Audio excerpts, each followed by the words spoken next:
Welcome back. I'm Alfred Lambremont Webre, and today we're joined by our very special guest, independent scientist Leuren Moret, coming to us from Berkeley, California.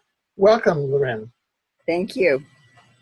Well, today we have a very dynamic topic, and that topic is the parallels in all of the transformations and machinations and changes and plans that are going on in parallel as between the Ukraine, the EU, including Greece, and the US, which is going through its own parallel process with the Ukraine and the US and the EU and Greece. It's the other potential bankrupt that everyone doesn't talk about. And you've been talking about the changes in the royal families as well. So it's quite the program, and I'm going to let you lead us through this, maybe even starting with what's going on in the Ukraine and then kind of weaving out from there. So take us along this journey. This is a global agenda, and the largest and most profound global transformation that has ever happened by the design of mankind.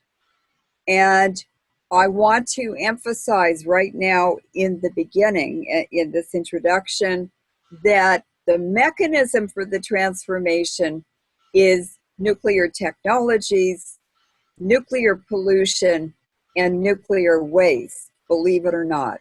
But this has a lot to do with the genocide, targeted genocide, and untargeted genocide using HAARP, the nuclear technologies that have been developed and tested in the last century. And now the application, we're seeing the application as well as folding in MK Ultra, the mind control technologies that are part of HAARP. And this is the Anglo-American permanent war crimes racketeering syndicate on the wildest ride in world history. And I think it's going to have many, many, many unforeseen, unexpected consequences. And we're seeing that already. It's also master Eurasian chess. And I will never play chess with a Russian because I just about lose all my men on the very first move. And here is Putin, an unknown. He came out of the KGB, but people really don't know very much about him, who is now the Caesar or the Tsar of not just Russia, but he's driving politics, geopolitics, policy, laws, and norms, and he's forcing the countries who have been misbehaving with these very, very dark policies and very unfair banking practices and so forth and so on, as well as generous and frequent use of weapons of mass destruction that are illegal. And he's making these countries follow international and local laws. And he's doing things that not only are good and beneficial for the perpetrators, but they're also good and beneficial for the change agents, which are basically Russia and China. And in many ways, this is a restoration of the Silk Road, which was 5,000 years at least of peaceful trading that built an accumulation of tremendous wealth. And that wealth was looted in World War II from Southeast Asia and China, Asian countries, to benefit the hidden controllers of the planet. And the hidden controllers of the planet are the ancient Iranian bloodlines from Central Asia who have ruled the world since the First World Empire, the Parthian or empire built by the Persians. And it's the same people. They were the popes of Rome. They built the Etruscan Empire. They razed that, which was in Italy. Then they built the Roman Empire and razed that. Then they built the Habsburg Empire, and that is, although there is no longer an emperor or a Kaiser or the Holy Roman Empire, the Holy Roman Emperor, it no longer is on a throne, but the infrastructure, the social and political connections, the principles, the template for that Habsburg Empire has very, very ancient roots, and that is still the power center, although it's hidden. So what we'd like to do today is to discuss how this is affecting the U.S. and what the template for the U.S. is, for Europe, and and for Greece in particular. So something is going on in all these countries, all these regions. There's so many balls in the air right now. It's just hilarious and fascinating to watch. And I think very little of this is in the mainstream news in the way that we will be presenting it today and exposing things that the mainstream media news globally is in a conspiracy to hide from the global population. After all, the world turns on information. Right. Now, kind of the word that I heard creeping up in the catastrophic press this week in many, many different articles was that boogaboo word, World War III. Yes. And that's the one that they bring up when they can't figure out anything else to do, when it looks like, we're being taken down, and it's just that, that's part of the design. It looks like the Ukraine was intended to be taken down. It looks like the EU was intended to be dismantled, and it looks like they're trying to dismantle the U.S. as a world economic power as well. So could you kind of walk us through what you think is going on here and the forces and counter forces that are happening? Well, over the past maybe 500 years, there have been a series of 30-year wars. And it is these 30-year wars that bring about these major transformations. There's always a war before the transformation, and then there's always a war after it. So to bring on the next transformation.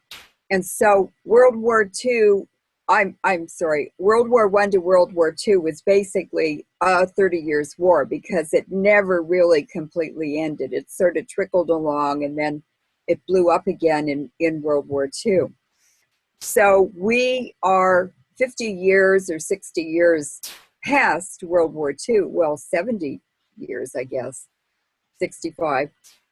And so this is a major transformation. This is the biggest transformation I think that's ever happened this quickly. And it does encompass the whole world. And these past 30-year wars in the last 500 years didn't involve so many countries and such a landmass and also such devastating weapons. So they have practiced for a very, very long time, these ancient ruling Iranians. And they're based mostly in Italy because they created Italy. First, the uh, Etruscan Empire, and then the Roman Empire, and then the Habsburg Empire, and now it's a new empire, but it's still the same kings and queens bloodlines mostly on the thrones of Europe. But they work for the ruling elite who are hidden, but I will name some of them. Some of these ancient bloodlines are the modern day players from these bloodlines are people like Stalin. Stalin was from Gilan province in the southwest corner of the Caspian Sea, and he was a blood Iranian, ancient bloodlines through his mother's bloodline. And with these people who have roots in Central Asia, the bloodlines are always through the female, the mother. And what we're seeing today with the christening of Prince William's little daughter, baby daughter, who's about 6 or 8 weeks old, she will be christened in England in a church that ties her to Princess Diana. And one of her names is Diana. She will be christened, and this christening seems to be much more celebratory than the christening of her little brother, who will be the next British.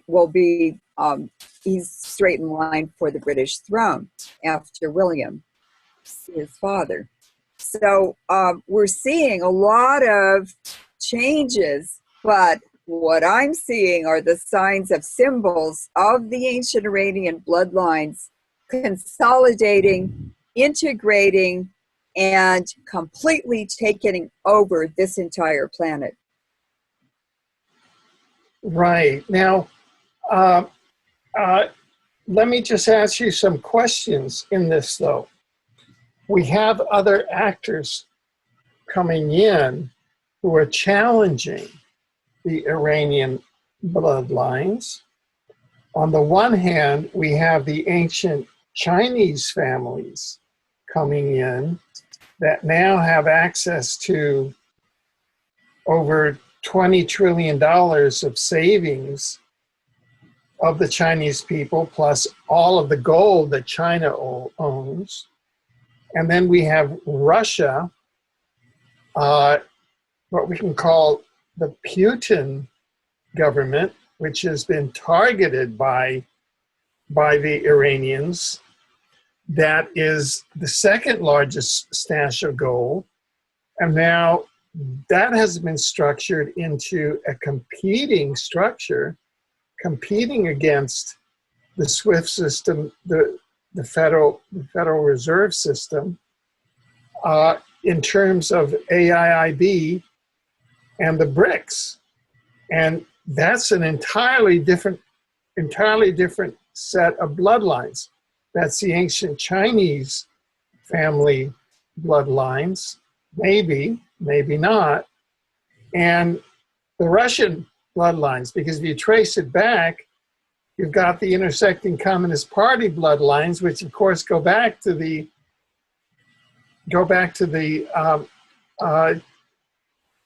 Zionist Jewish bloodlines out of Brooklyn that founded communism, and the Skull and Bones bloodlines that founded, that sponsored Mao and founded Chinese communism. But I think it's a bit more mixed. I mean, it's just that is, how do you see that kind of mix happening? Well, when the first Persian Empire collapsed 3,000 years ago, approximately, that was the Parthian Empire. And when their time in power ended, they fled in a diaspora. Some of them went to China and intermarried with the Chinese imperial family. So the Chinese imperial family has ancient Iranian bloodlines. They are ancient Iranians, believe me. they have that link and that intermarriage and everything. Some of them went to Japan, and they intermarried with the imperial family there, or whoever was there. And these ancient Iranians were very, very wealthy because they made the finest silk in the world. And their brocades, their damasks, their beautiful, beautiful products with silk was the finest in the world. And the Chinese used to trade their silk from these Iranian bloodlines with the Mongolians for horses, Mongolian horses, when they wanted to have a war. And so you see these Iranians are involved all through history, all through the Silk Road history for thousands of years. And so most people don't know anything about the ancient history of Central Asia. But that is the real history that drives the world today. And until you understand that history, it's impossible to untangle the events of today. Because they also develop many subterfuges. They convert to any religion that promotes their agenda. And in the beginning, these ancient Iranian bloodlines came from Uzbek and Tajik regions today, Uzbekistan and Tajikistan. These are Aryans, and they did something very, very interesting. The Uzbeks and the Tajiks, those Iranian tribes, worshipped Zoroaster, and they were Mithra followers, the Zoroastrian Mithra religion. And it's still ruling the world today, believe it or not. It's one of the oldest religions in the world. And the belief of Zoroastrianism is that the people who worship Zoroaster would rule the world until eternity. And we see this happening, except what they're doing is completely destroying humanity and the environment and this planet. And the weapons of mass destruction that have been developed will destroy the planet. The Tesla technologies, the HARP applications. Now, what the Uzbeks did, because they wanted to rule the world, is they took the Tajik Iranian tribes and they put them in pogroms and ghettos, and they converted them to satanic Judaism. They used the Kabbalah and the Talmud to inculcate or to really brainwash the Tajiks into being their helpers. They would publicly implement these horrible agendas because these ancient Iranian tribes were horribly, horribly cruel. And their deep, deep belief in slavery was to the extreme. Slaves should own nothing. They should work for free for their masters, and they could be abused and used and murdered and whatever the masters wanted.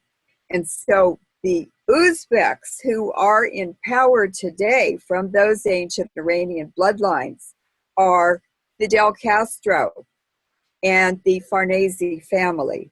They own the Pentagon. They built it. It's an exact copy of the Farnese, the Villa Farnese in Italy, 50 miles north of Rome, which was built in the 1500s and finished in the 1600s.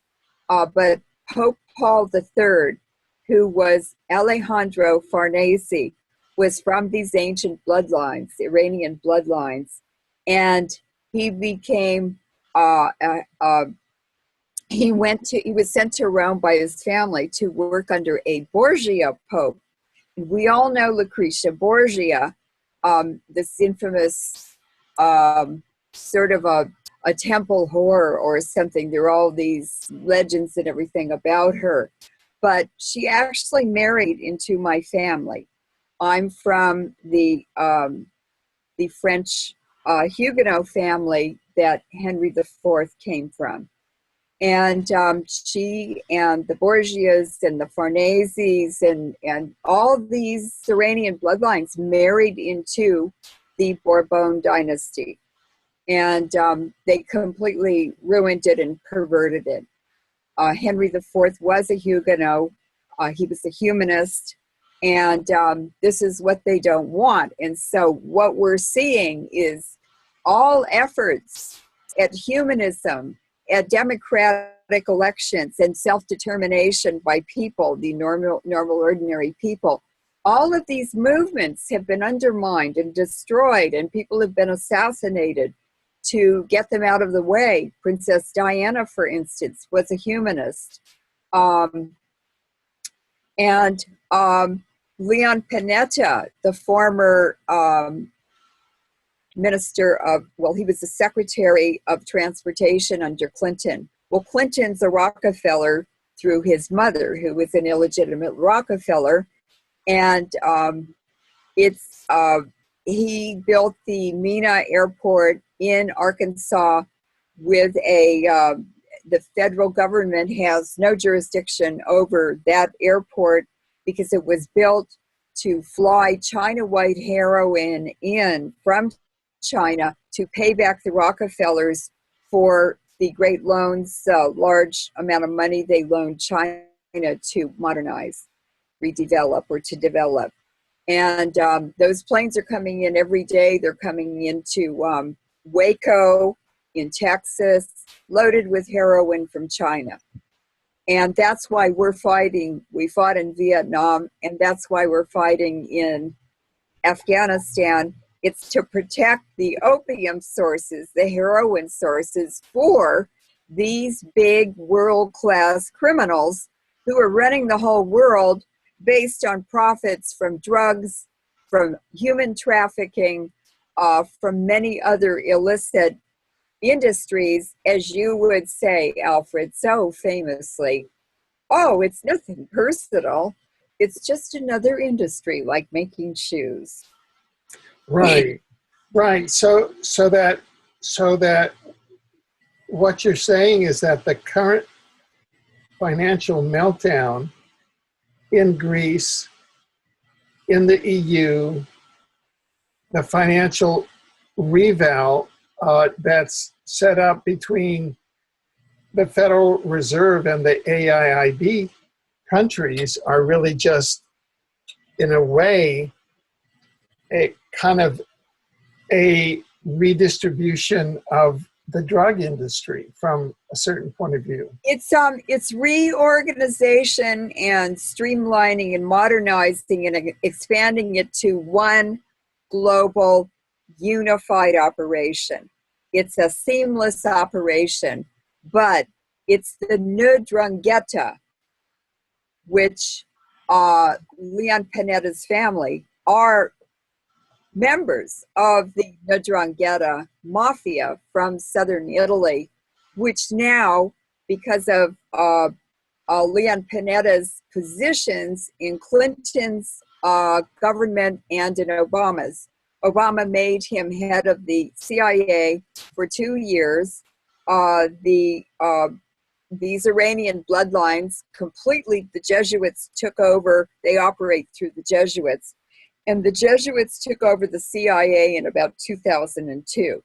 And the CIA, the purpose of the CIA primarily is to do assassinations. It has nothing to do with benefiting the American people. It's for benefiting these global ruling elite.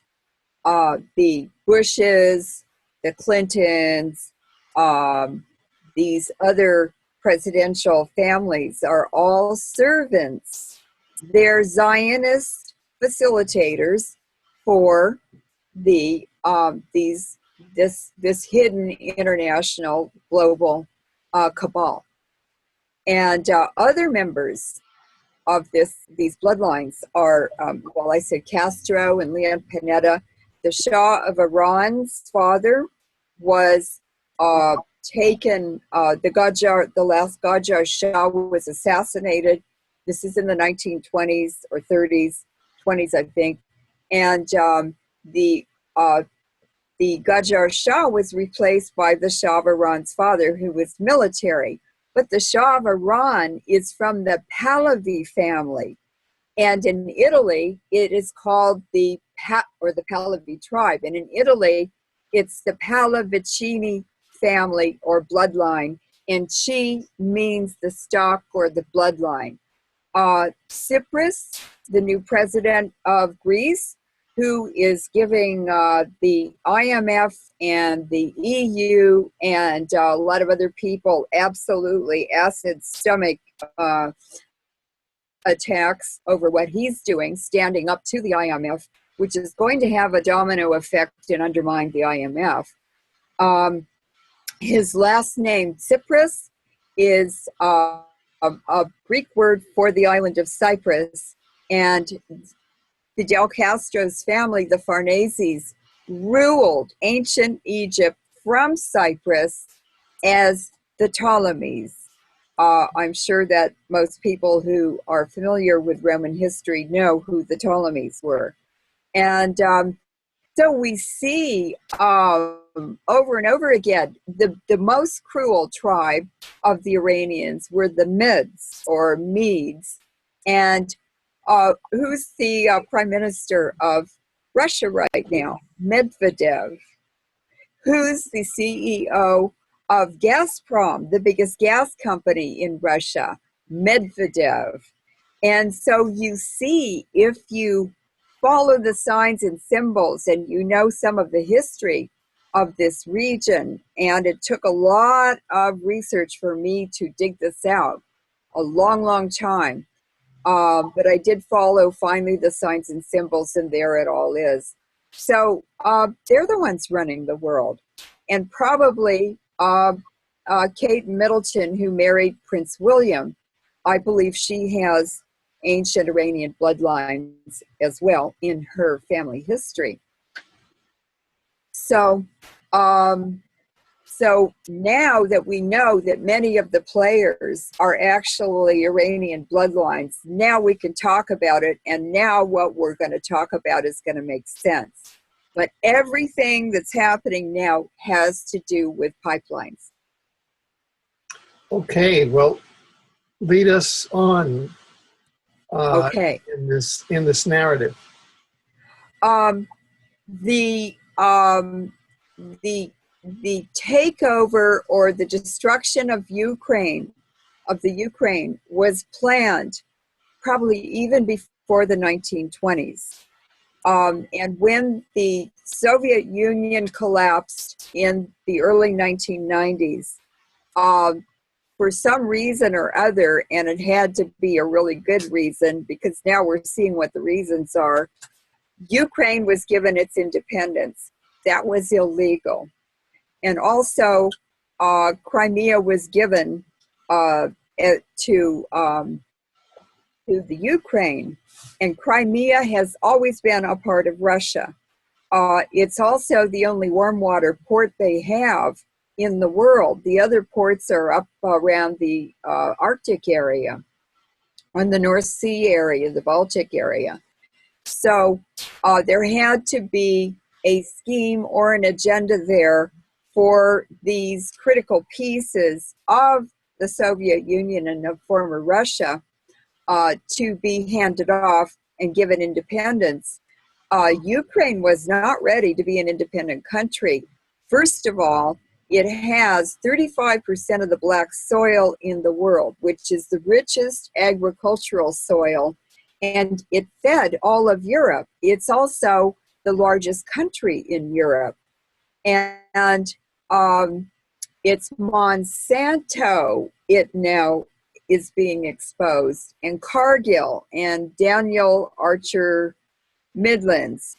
that are taking over, that are attempting to take over the Ukraine. And one of the problems is that Europe refused to grow GMO crops. They absolutely refused. And so this takeover of the Ukraine is ending up already. These three companies have already bought a lot of land, millions of acres in the Ukraine, and they're already planting GMO. Now, these companies are owned, and they were started by Jesuits, the Jesuit organization. This is not a Catholic organization. These are not religious people. They're atheists. It's a military organization set up by the Farnese family, by Pope Paul III before he became Pope. And the Villa Farnese, which is the model for the Pentagon, he built in the shape of, or the style of, ancient Central Asian fortified structures. And he built the Villa Farnese after he created the Jesuits, or around the same time. And he built it as the headquarters for the war rooms of the Farneses, or for the Jesuits, are really headed by the Farneses. And so these schemes and these wars, and they all have templates. They were planned long time ago. They've used the same templates over and over again to overthrow countries, to create new civilizations, industries, styles, the Renaissance, all of it. It all came from these ancient bloodlines. But that is continuity. That's continuity over 3,000 years. That's a lot of continuity, and that's a long time to develop an agenda and the mechanisms to stay in power. And the reason they keep destroying civilizations and then building new ones is so that people they are dominant over do not have a chance to overthrow them and become dominant themselves. So they have to destroy the competition, is what they have to do. So when the Ukraine has never been independent. It was always part of the Polish Empire, the Czechoslovakian Empire, the Habsburg Empire, the Soviet, the Russian Empire, but it's never had experience as an independent country. And so to throw it to the wolves like that, when the Soviet Union collapsed in the early 1990s, was really, it was really a handoff. It was a hidden agenda, a handoff to some hidden power and interest. And it's turning out now to be the Jesuits, from all indications. This area from the Baltic states, Latvia, Lithuania, Estonia, all the way down to the Balkan states, which is Bulgaria, Romania, Moldova, Transnistria, all these southern Macedonia, sort of Eastern European, but to the more in the Mediterranean region.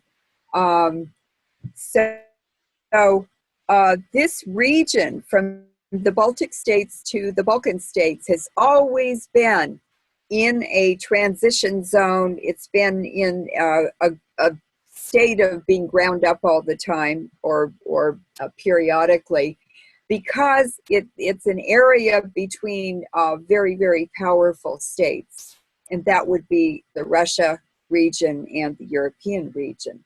And Russia was an empire.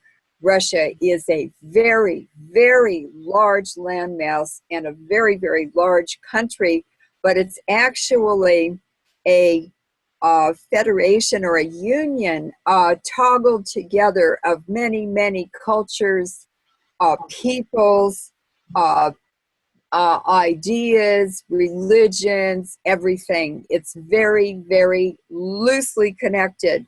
And actually, if Putin had swallowed the bait and attacked the the Ukraine in order to rescue the Russians in the eastern area, which is it's in a war zone now,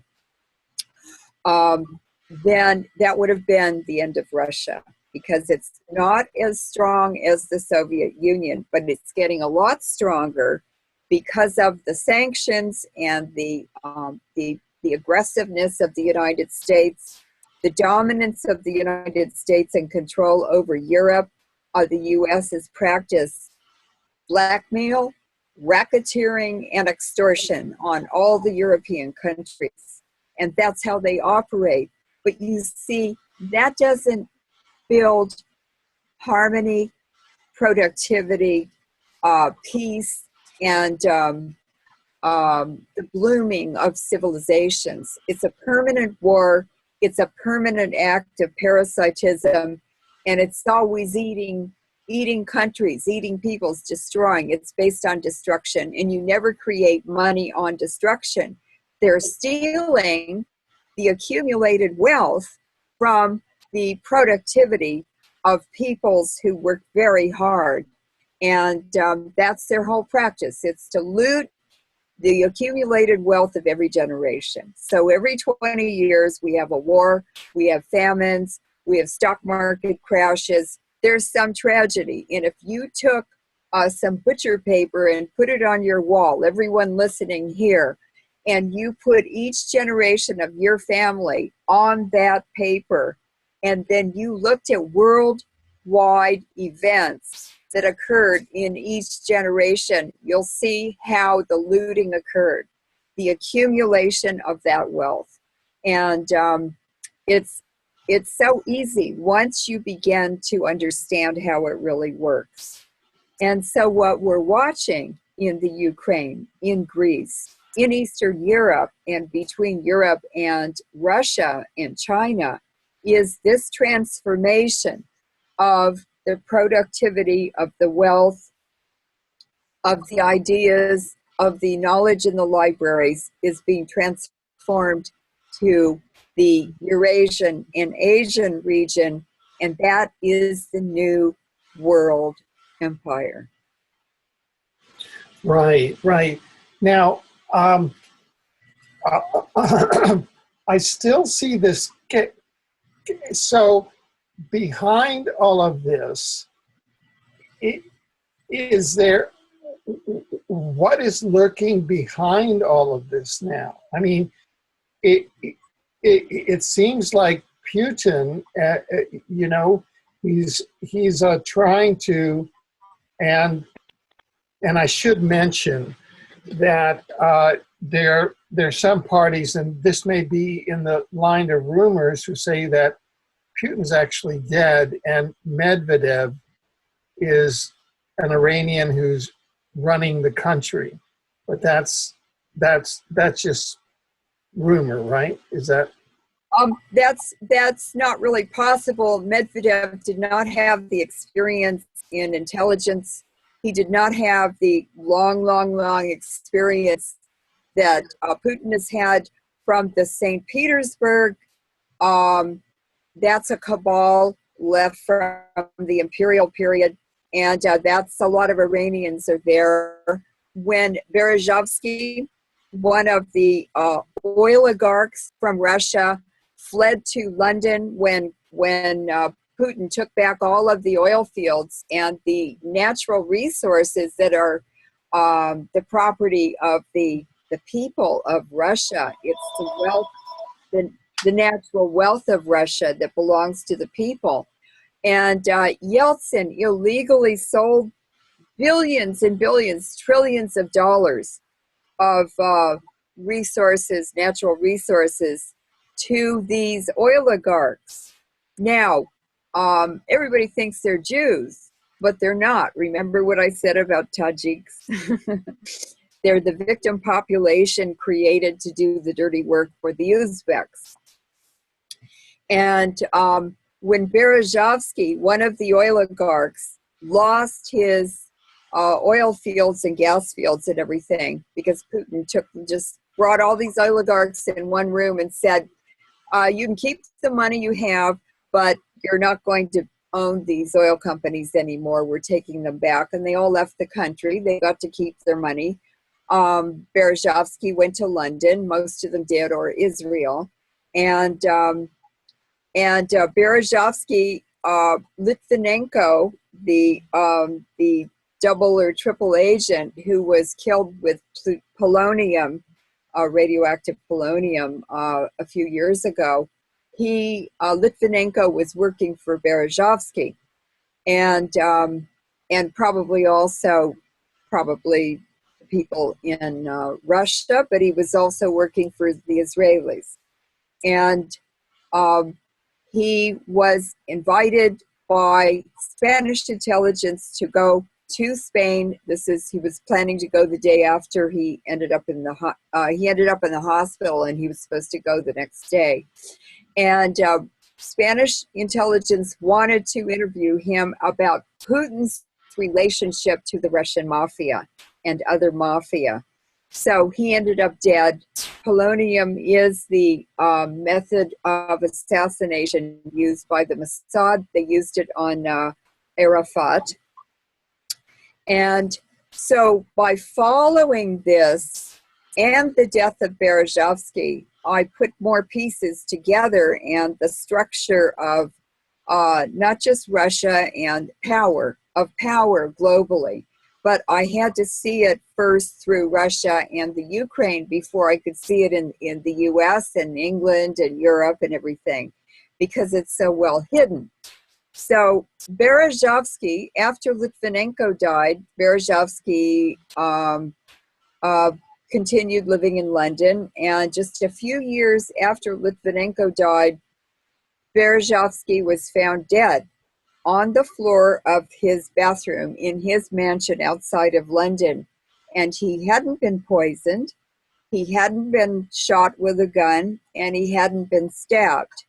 He was killed, strangled with a silk scarf that was laying on the floor next to him in the bathroom. Now, it took me a while to figure it out, but in Iranian tradition, the Shahs can never have their blood spilled when they're assassinated. The tradition in that region, even in Turkey, is to use a silk cord to strangulate the Shah, or in Iran, in Turkey, he was called what was he called? Sultan. The Sultan, yes. So that indicates that Berezovsky was probably ancient Iranian bloodline. Right. And then what happened is the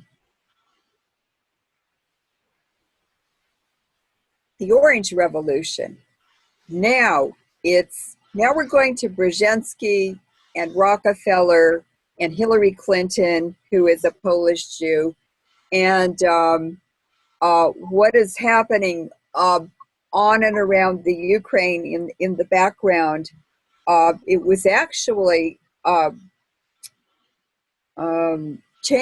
Dick Cheney, who set up the Ukraine for this takeover. And he even gave Victoria Nuland, who is Secretary of State, Undersecretary of State for some of the countries in Eastern Europe, including the Ukraine.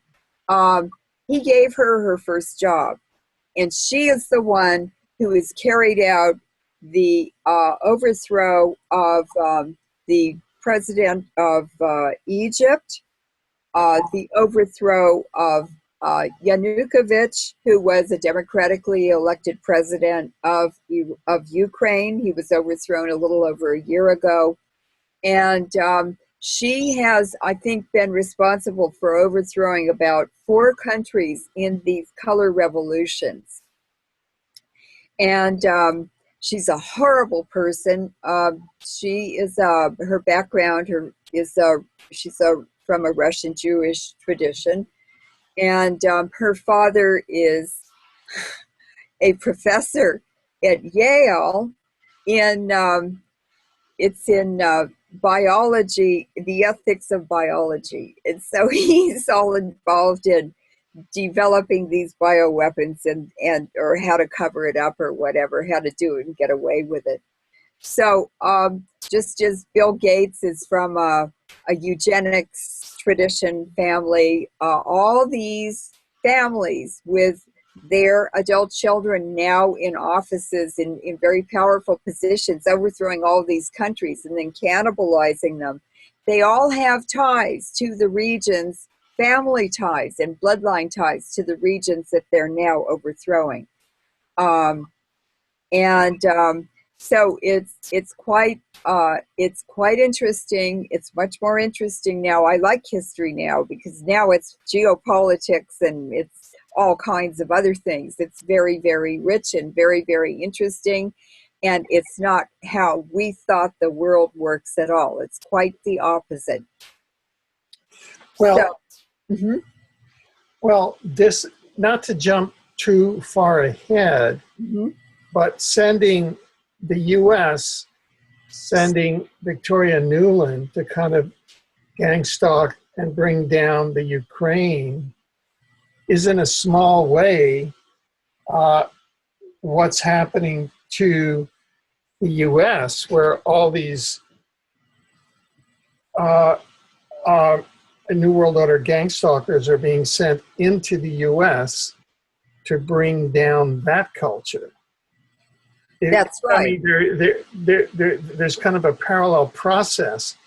The difference is, and I know that we haven't gotten to that part of the program, but the Ukraine is in the Western mainstream media for various reasons, whereas the takedown of the U.S. is totally outside of the Western media. But it's Russia that is doing it. Russia is masterminding the takeover, the overthrow of the U.S. And Russia and the United States are very, very good friends. They're two of the three strongest Christian countries in the world. That would be Russia, the United States, and Germany. And Russia was depopulated of the white Russians, who were the Eastern Orthodox Russian, ethnic Russian Christians who refused to submit to Rome in a schism of the Christian church during the Roman Empire. And so the Pope established himself in Rome, the Catholic Church did, the Vatican and so forth, and the popes of Rome. And the Christian church split because the Eastern Orthodox Christians did not believe in the Pope.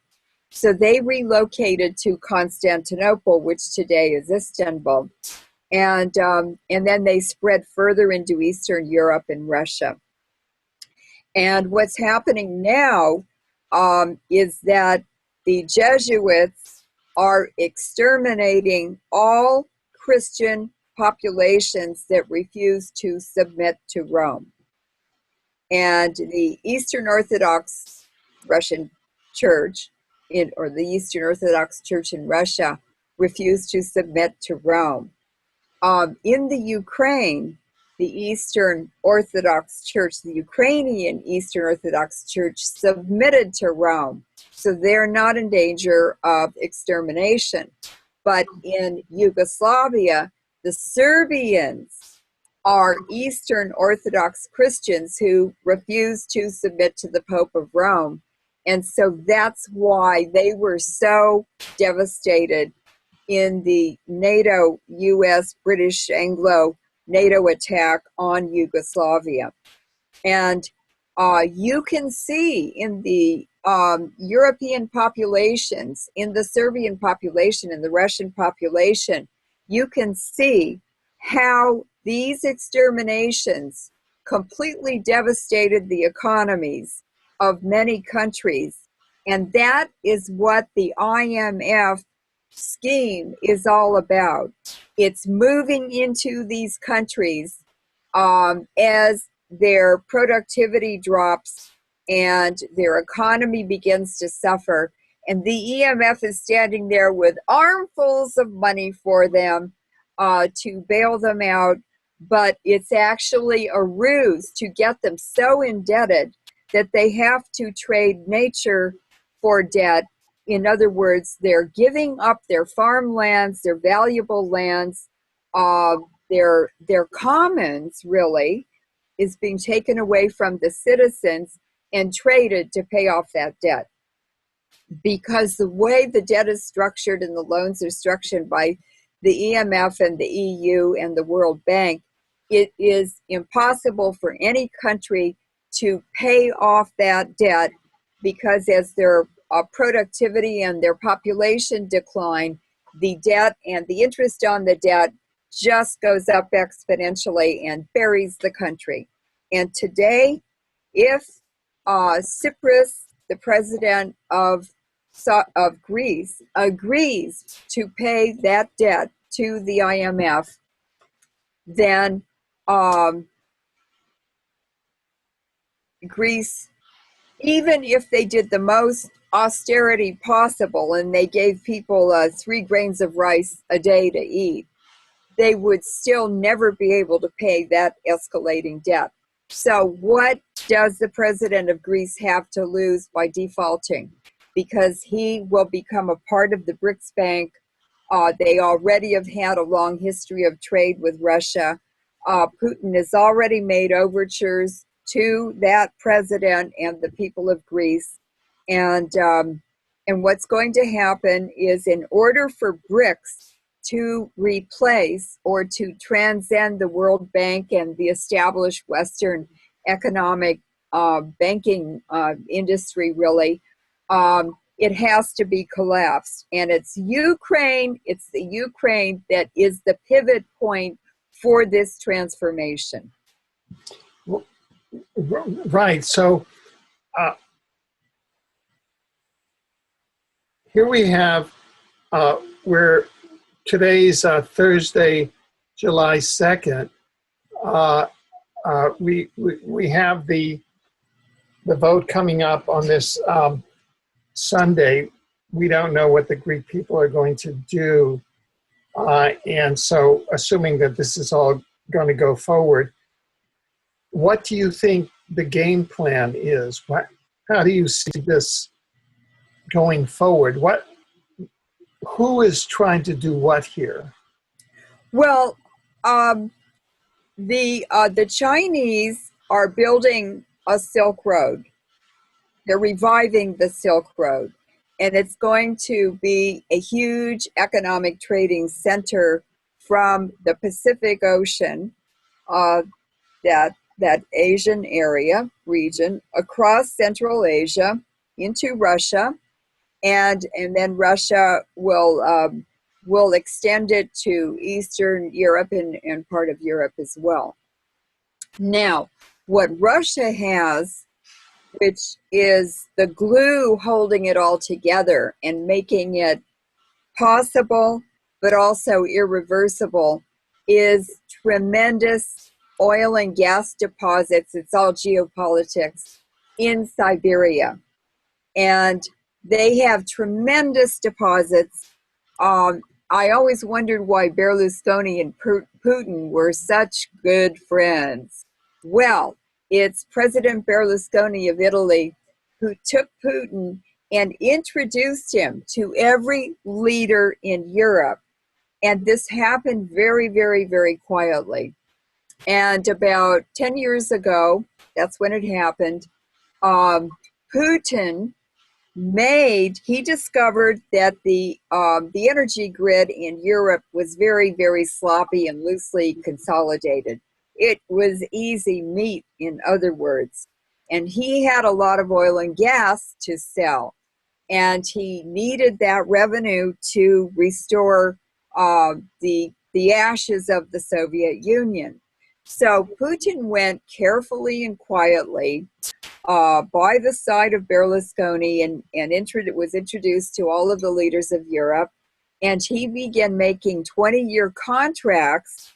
Well, he ended up getting countries, governments to sign on for 20-year contracts to provide oil and gas. In the case of Italy, it was all of it for the next 20 years would come from Russia, but other countries had other agreements. So they did make contracts, but they weren't getting 100% from Russia. Now, since the HARP development and applications and rollout, we now know that the Arctic region is also full of oil and gas. And the Arctic region is basically an ice cap or a whole bunch of ice cubes floating around in the Arctic Sea, the Arctic Ocean, but there's no land mass. However, in order to have claims to the mineral rights in the Arctic or the Antarctic, the North or South poles, a country must have a geologic relationship to that land mass or those minerals. In the Arctic region, it's within the Arctic Circle, and most of the landmass or the geologic structures that connect to the Arctic Circle are in Russia. So Putin has claimed all of the mineral rights in the Arctic.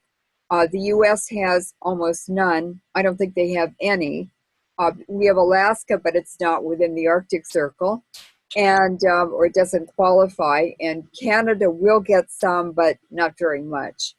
So now Russia not only has all the Siberian gas and oil fields, but it also has the Arctic ones, and no one can compete with Russia to deliver oil and gas at such low prices and at such high quality and so close, which makes the transportation cheaper.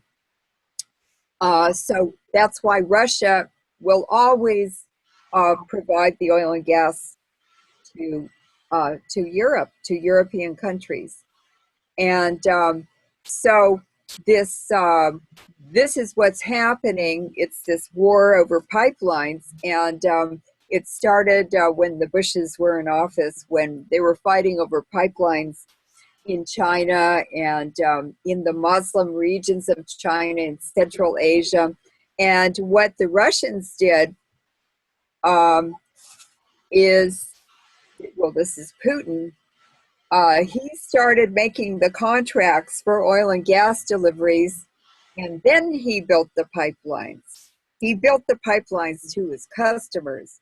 But what the Western countries, the U.S. did, primarily the U.S., is they built the pipelines, and then they started trying to get customers, and Putin had all the customers sewed up.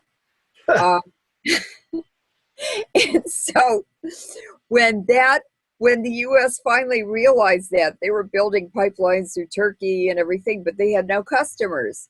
So what happened is the U.S. was so furious, and this was under George W. Bush, that they used HARP to cause a huge storm in the Black Sea. There are never storms that big. And I had a Turkish naval officer as a roommate in Berkeley when that happened. So he knew all about the characteristics and the nature of the physical nature of the Black Sea, how it operated in the weather and everything. And he said, there's never been a storm like that ever in the Black Sea. There has never been a storm in the Black Sea at that time of year. And he went on and on and on to show me, to prove to me that it wasn't an accidental storm. It was a HARP storm. He didn't know anything about his HARP until he came to stay with me, and I showed him. I explained it all to him, and so then I got this great feedback. Oh my God. And he would come in and knock on my bedroom door and wake me up in the middle of the night and read all the news stories about what was happening. And so what Bush did with that storm was he sunk oil tankers, and the oil spilled all over the Black Sea and washed up all along the Ukrainian coast, all these marshlands, exactly like the BP disaster in the Gulf of Mexico. So here's a template now. And then two ships full of sulfur dust were sunk.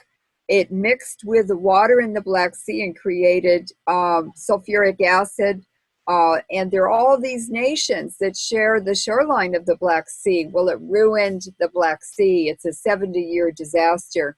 And if that overturns, in other words, the muck on the bottom comes to the top, and these lakes do overturn, or these seas do overturn from time to time, it will really be a terrible environmental disaster, because all those poisons and oil and everything are down on the seafloor of the Black Sea.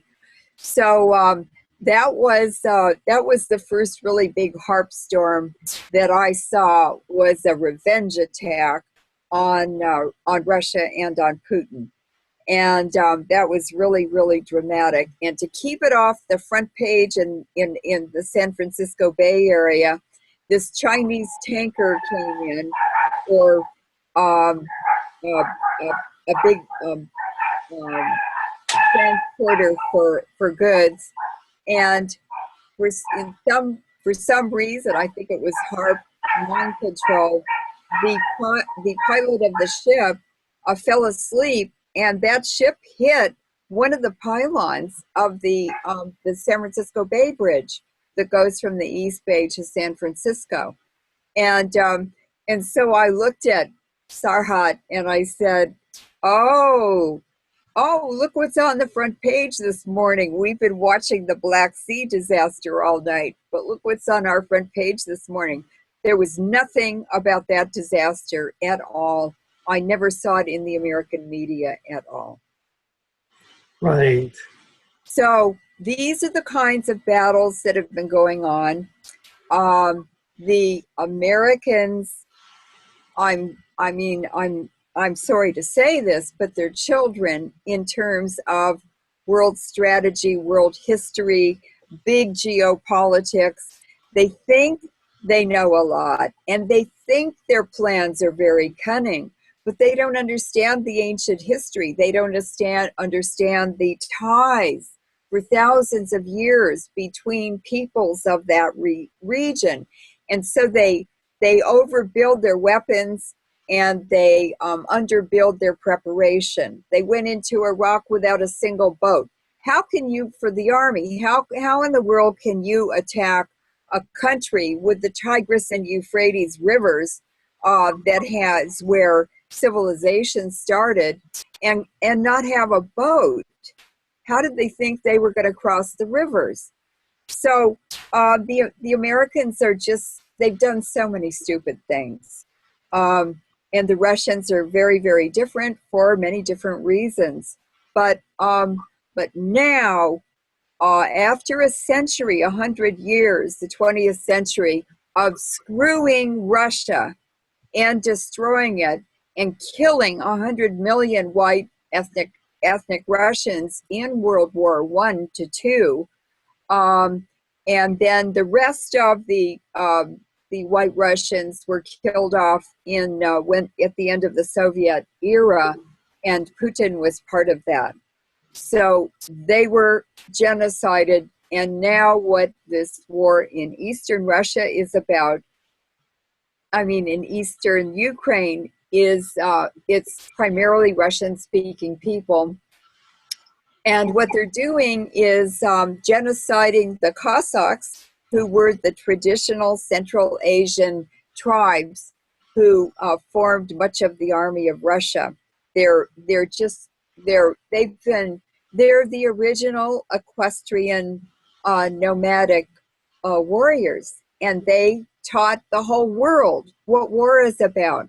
Almost all the words, so many words that we use every day in terms of military things, references, they're all Kazakh words. It's amazing. We have this whole history, and we're using these words and languages, and we don't realize they're ancient. So battalion is one of them. Convoy is another word. There are many, many words that we use every day that are really Central Asian, traditional, ancient equestrian horsemen. And so it's just a hugely interesting transformation going on. It feels like we're being dragged through hell and down into the black hole of Calcutta. Many, many people are going to be hurt, and Putin said that himself. But after being very active and at a high level in the Soviet Union, I would say that Putin knows what he's saying. And what he said is, this will never work. It's a mad scheme. It will never work, and a lot of people are going to get hurt. But they're going to try to do this. And what we see Putin doing consistently now is making the bad guys behave and blocking the margins. It's a game of playing the margins, the shadowy areas that the West is using, especially the U.S. And Putin has a degree in international law. So throughout all of his chess moves, you see the law being referred to and being adhered to, and he's forcing these other countries to obey the law, even though they don't want to. But it's good for them, and it's good for his people and for his allies. And so he's restoring the ethics and the purpose for trading and the standards for trading and international relations so that both sides win. Right. Now, let's shift over to the other parallel, which is the U.S. And I know that when we spoke in preparation for this program, one of the areas that we touched on, which isn't normally touched on, was the possibility of a civil war in the U.S. in the same way that they've been trying to engender a civil war and open conflict, which they have done in the Ukraine. If we shift it over to the U.S., the same type of Jesuit template seems to be being applied in the U.S., and the trigger words for me were Jade Helm. As soon as I saw that they began to balkanize the U.S. publicly and to balkanize it into territories, the Jade Helm territories were 7 states, kind of in the Southwest, including California. I said, oh, here comes the template to balkanize the U.S. and to set up some kind of meltdown, civil war, monetary. You know, it's very hard to figure out what's going on there. And you wanted to talk about these parallels. Yes. So could you walk us through this a bit? Yes. Now,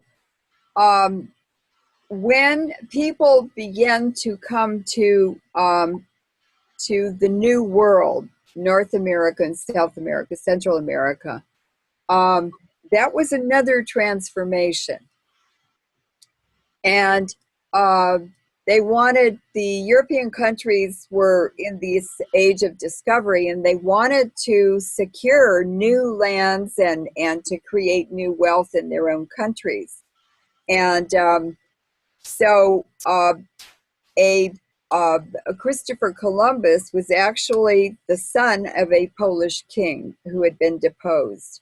He was a noble, and he had a Polish title as well as he had a Portuguese title as well as a Polish title.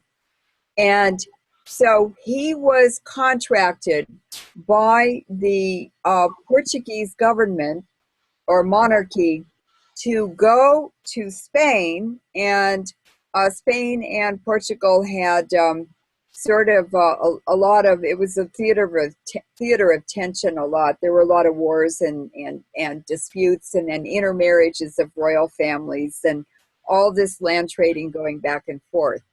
And so the Portuguese had already gone to Goa in India as the early explorers. I think Magellan went there and secured a colony there. It was for the spice trade, to bring these rare spices from Southeast Asia, and they'd had spice trading for thousands of years, all over the Middle East and all the way up to Korea and that whole region, even to Europe or North Africa, had been part of this ancient spice trade by land and by ships.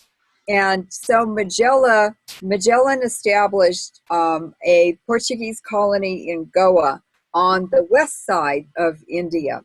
And so the Spanish wanted a spice trade also.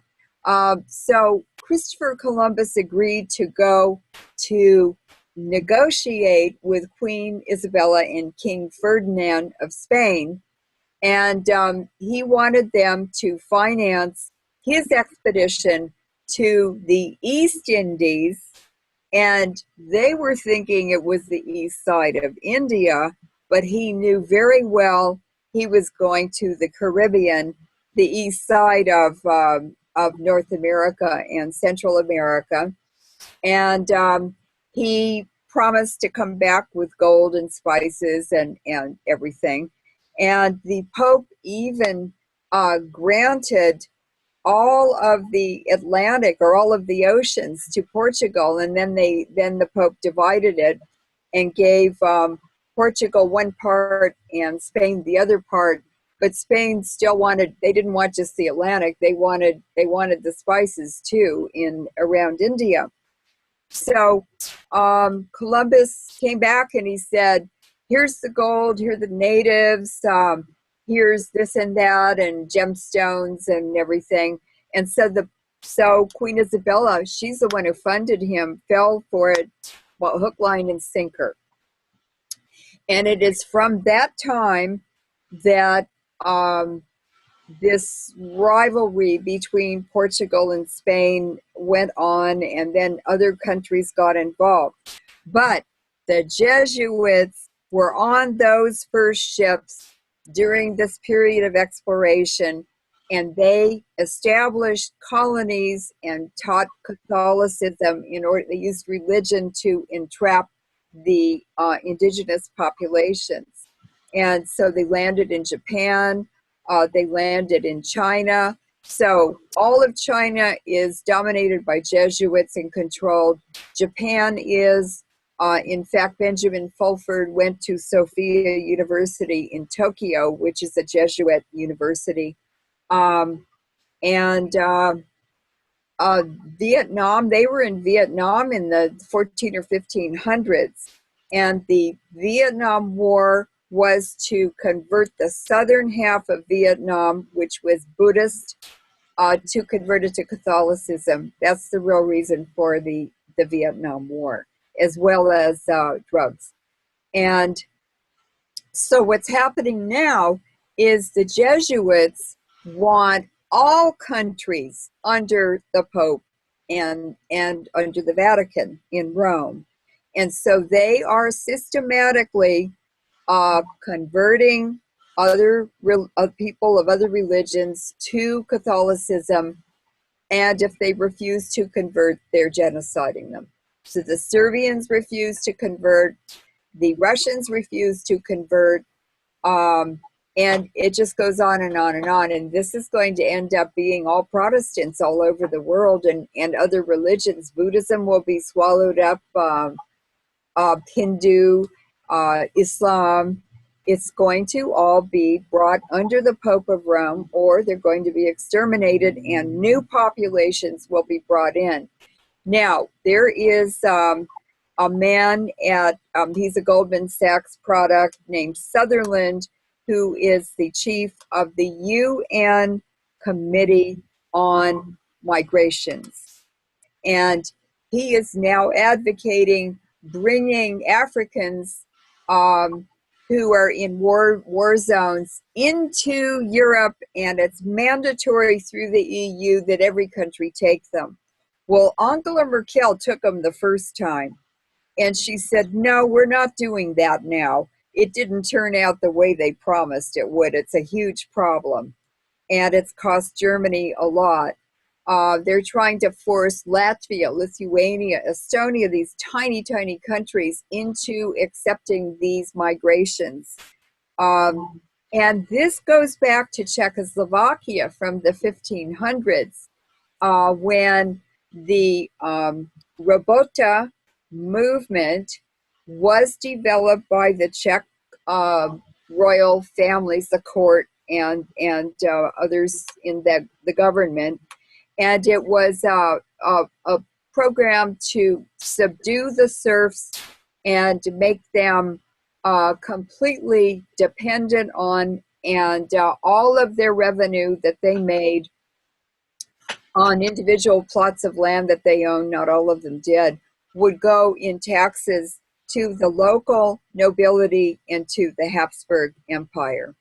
So that is what they're trying to restore now in the US, in other countries, in the Ukraine. Everyone is going to be in a state of slavery unless they're part of this ruling elite cabal. And the United States is controlled and taken over by Jesuits now. Every one of Obama's administrators is Jesuit trained. Everyone on his staff is Jesuit trained. Obama is Jesuit trained. All seven of his intelligence chiefs are all Catholic and Jesuit trained. The governor of California, Jerry Brown, is a Jesuit priest, or was a Jesuit priest, and now that horrible Jesuit oath that he took when he became a priest, or he was studying, he is now implementing and rolling out that oath. And if you read that oath, you will understand what's happening to the world. And it's Fidel Castro, the Duke of Castro. He's an Italian duke from the Farnese family. And his colony and program that he set up in Cuba, where he made slaves out of the entire Cuban population and made them all dependent on him, that is what is intended to be used as a model, a template, and for the seed people to infiltrate the United States and convert our economy, our population, into something like Cuba. It will be much worse, and it will be much worse than the Soviet Union, more severe and more extreme. And it's happening now. The takeover now is California. That's what Jade Helm is about, and it's the whole southern Florida, I guess, to California. And they're starting in California because this is the 7th largest economy in the world. If you looked at all the countries in the world at their economies, California is a state, but it would rank 7th. So this is also where they started the United Nations. There's a hidden control center here, and of course the Jesuits came to California with the Spanish. So there's a real strong Jesuit dominance and influence in California. And Nancy Pelosi is a Jesuit trained. Her family's from Argentina. She looks Iranian. She looks like a bloodline Iranian. That very slim figure, and she's pretty tall looking. They have a physique, they have a character. They have the Uzbek noses, Leon Panetta especially. And so these are Jesuits moving all over the world in this takeover and rollout of what is going to be a nightmare. everyone will be a slave except for the ruling elite, and everything is single source. There will be no choices. If you want drugs, there's one mafia, the Ndrangheta, where you're going to get your drugs and they're going to charge what they want to. There will be one source for the military. The U.S. is going to be the global military cop. And Bertrand Russell said a long time ago, maybe in the 1930s, yes, even before that, in the 20s, in his lectures at Oxford, he said, we're going to sterilize 95% of the males and 60% of the females, and the 40% of fertile females that are left will be expected to breed cannon fodder until from the time they're 19 or 20 until they're 40. Because a country with that advantage of soldiers, these are boots on the ground, will win the wars. So you see, this scheme all came out of the 1920s, the 1930s, and it came from Eastern Europe. The Svoboda surf program is what they're reinstituting, and they're bringing immigrants like crazy into the United States. They're pushing Americans out of jobs because the whole middle class is being dismantled, and the only way they're going to work is to displace poor people in the poor class. And education is no longer needed. Universities only for the middle class anyway, the middle third of the population. The top third doesn't need it. They have more money than they know what to do with, and they know how to make it. And the poor class, they're the slaves. They're the low income workers, so they don't need a university education. So you see now, what are the universities going to do? That's where the weapons of mass destruction, the social programs of control, all these dirty things that make people slaves and dispel it destroys humanity as humanity should be, working in peace and productivity and creating wealth. That's all wiped out by this new agenda. So it's really very, very frightening. I live here in Berkeley, and Janet Napolitano is another Jesuit-trained. She's a San Franciscan, but she was the head of Homeland Security for a while before the University of California hired her. And so she knows Governor Brown and Leanne Panetta very well because they all went to the same university, Santa Clara University near San Francisco.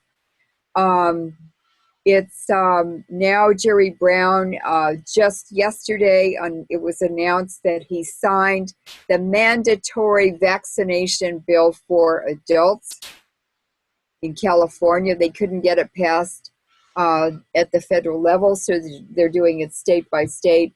And his version of that vaccination bill, he added more things to make it stronger and more encompassing. It's very, very frightening. He's also said we're in a drought, so he's taking all the water away from the farmers in the Central Valley. It's the whole food basket for the United States, and they're taking that over because it has the best fruit, nuts, food quality in the world. They even grow rice and wild rice there. We have such a diverse climate. You can grow everything in California, subtropical to alpine. And so you see the university is also converting, and what I'm seeing at the University of California, Berkeley, is the transhumanism. In other words, it's the dehumanization of the young people or young adults who go to Berkeley, go to the University of California. They're given cell phones. They're taught how to transfer huge amounts of money.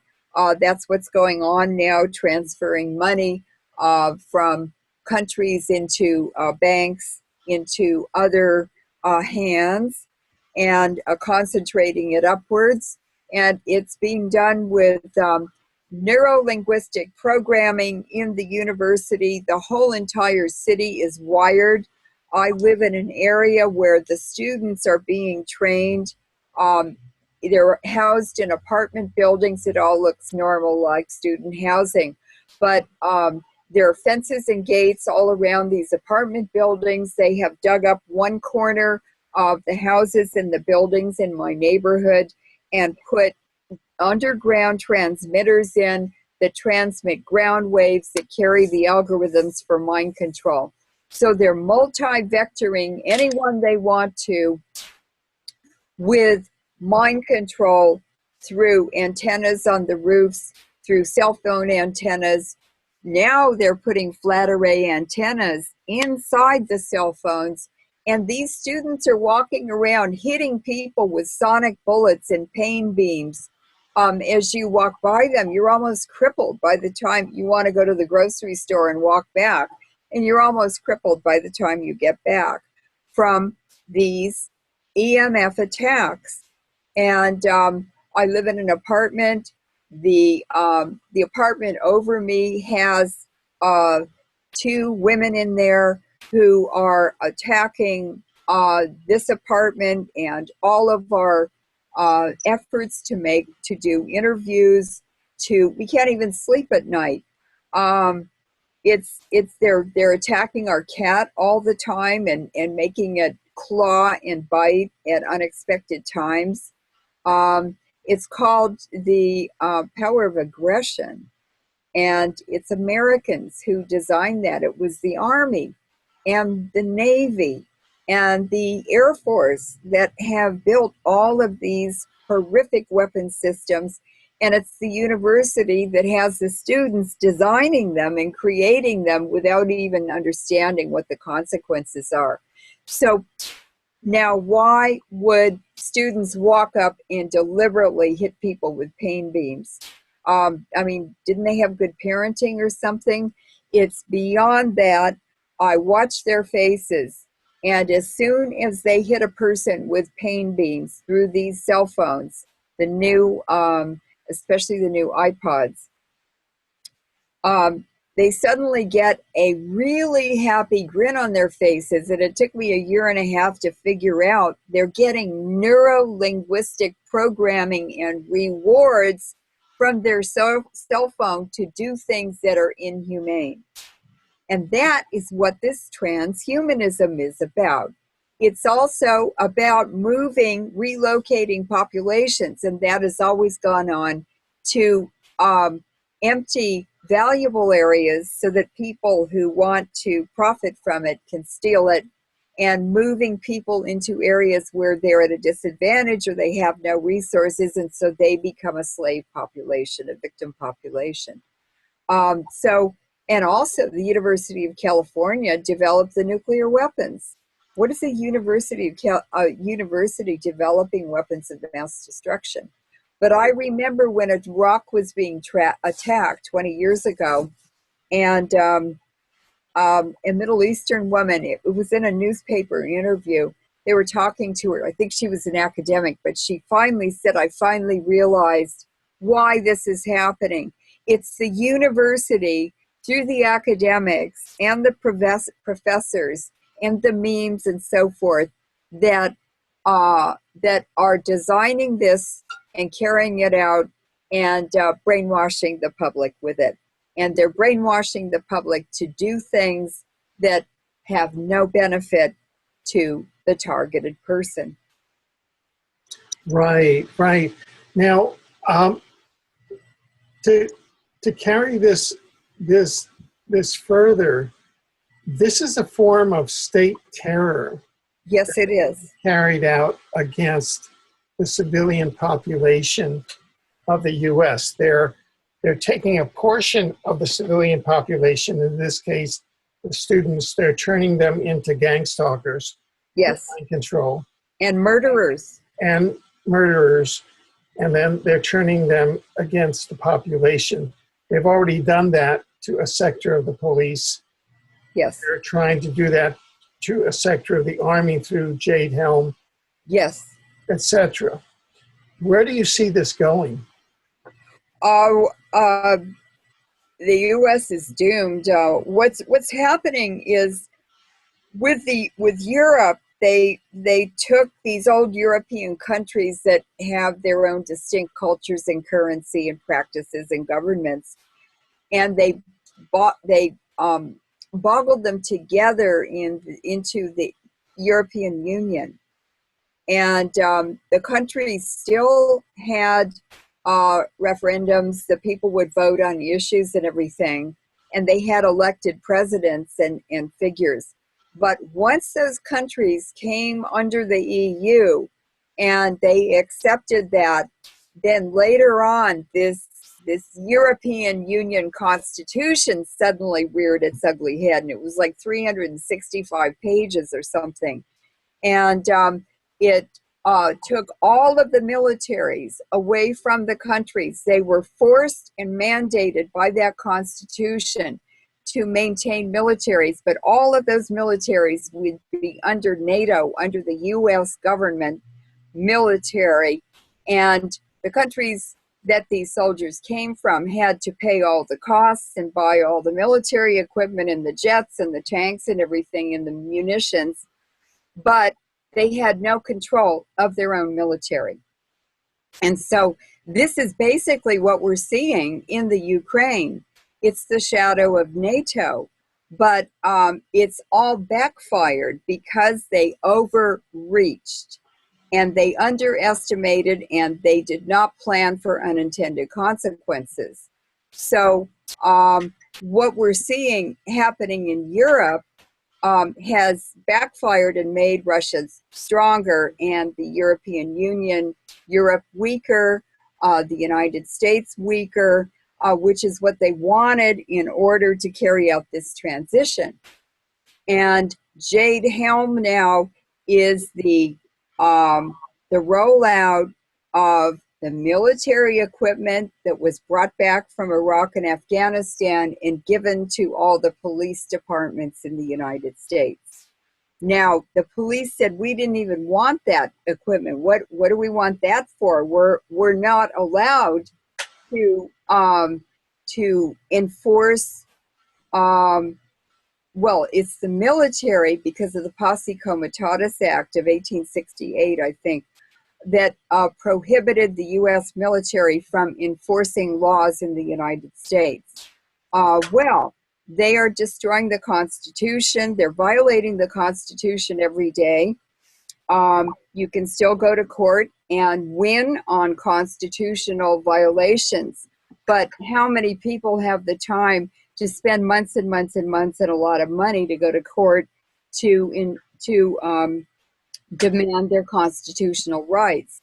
And people who came to the Americas and set up the colonies, many of them came to get away from the Jesuits in Europe. And finally, in the mid-1800s, the countries in Europe were fed up with the Jesuits, and they made laws prohibiting them from being in their countries. In other words, the Jesuits completely crashed. Now, Borgia, who found Loyola in Spain, and Loyola started the Jesuits under the guidance of and the sponsorship of Alejandro Farnese in Rome. Borgia predicted that the Jesuits would crash 2 times, but they would come back from that. And the 3rd time they came back, they would sustain their position and dominate the whole world and control it. And Borgia said it will be 2 eagles. 2 eagles that bring that about. And who has eagles?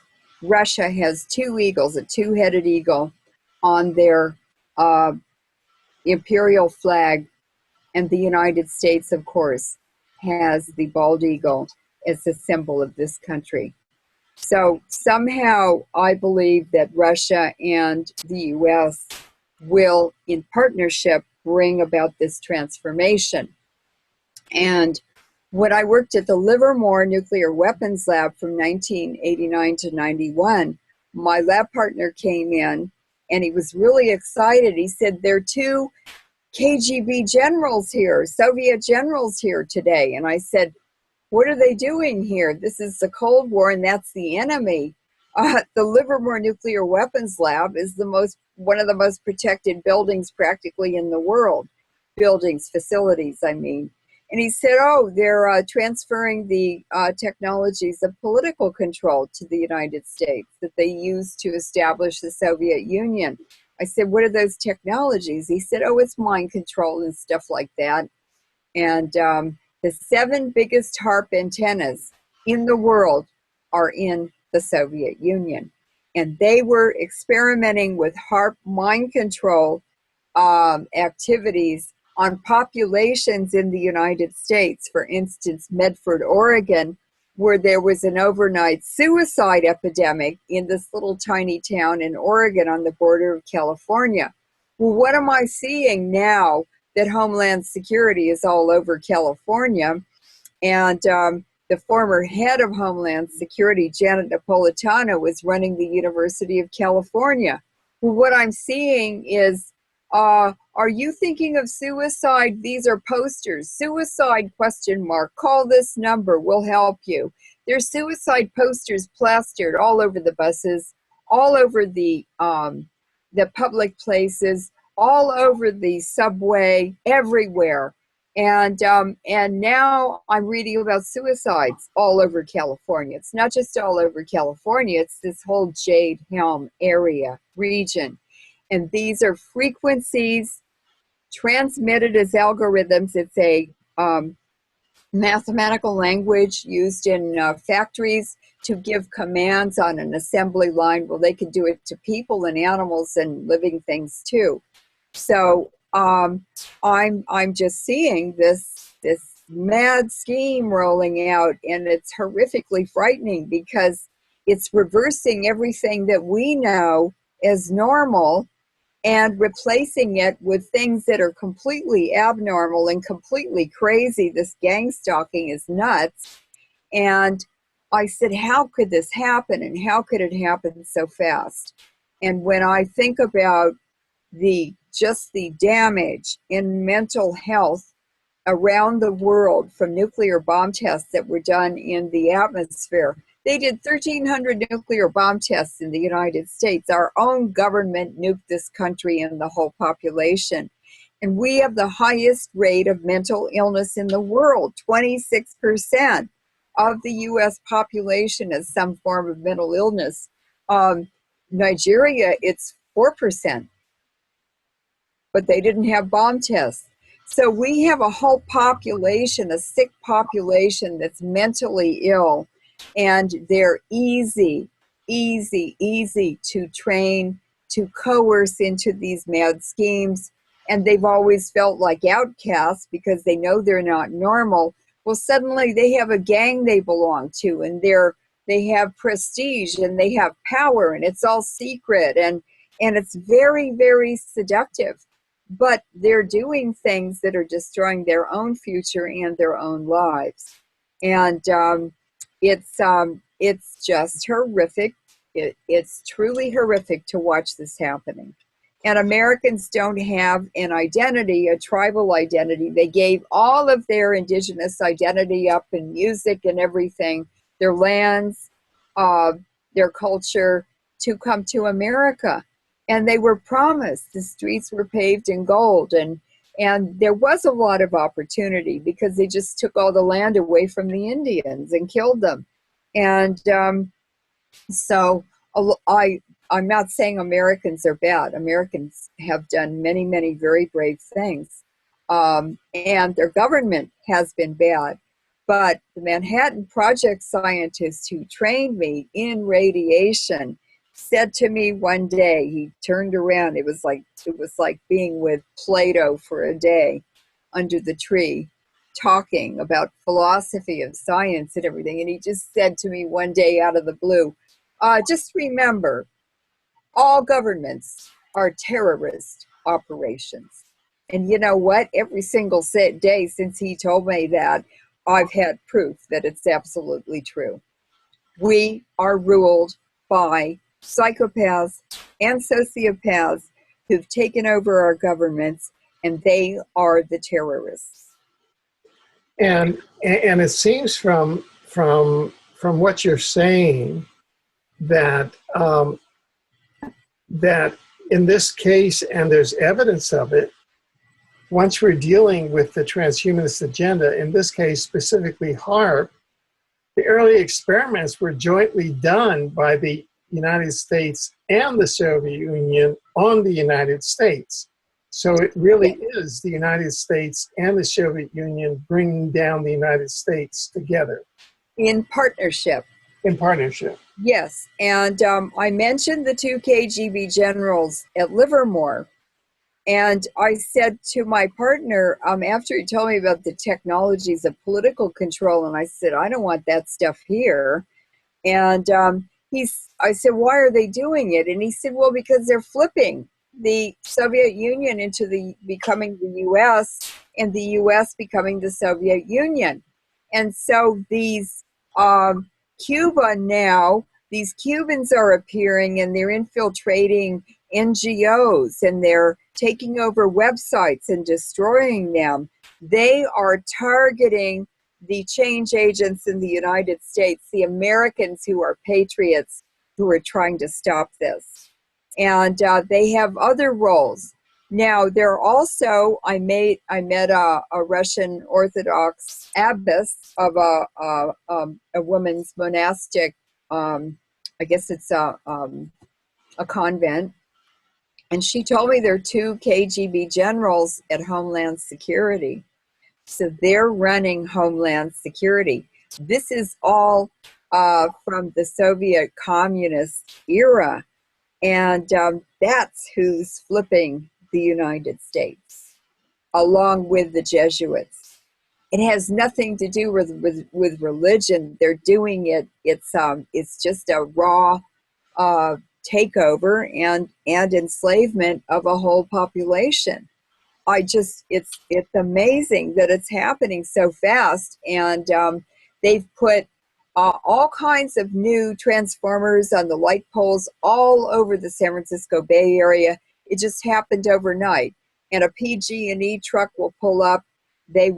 All the men are running the whole time, and they have lookouts watching over them, and I took photos of them, and the University of California sent someone in my house to steal my cameras with the film in them. They took all the film. Right. Now, let me ask you this important question. With regard to Russia, Putin said it'll never happen, it'll never work, meaning the takedown of Russia. No.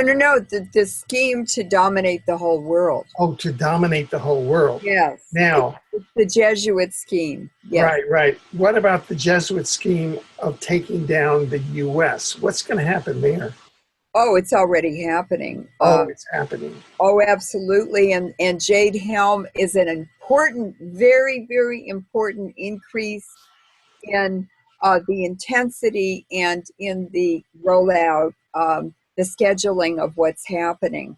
So eventually the borders will be closed and people won't be able to leave. They won't even be able to leave their neighborhoods. It will be so painful when they walk out the door. The iPhones now, I've seen them hooking up students standing on the sidewalk outside buildings. There's a Comcast operator wiring a house for Comcast, and he's hooking up the gang stalker's iPod to that building, to the Comcast. So he has access to everyone in the building.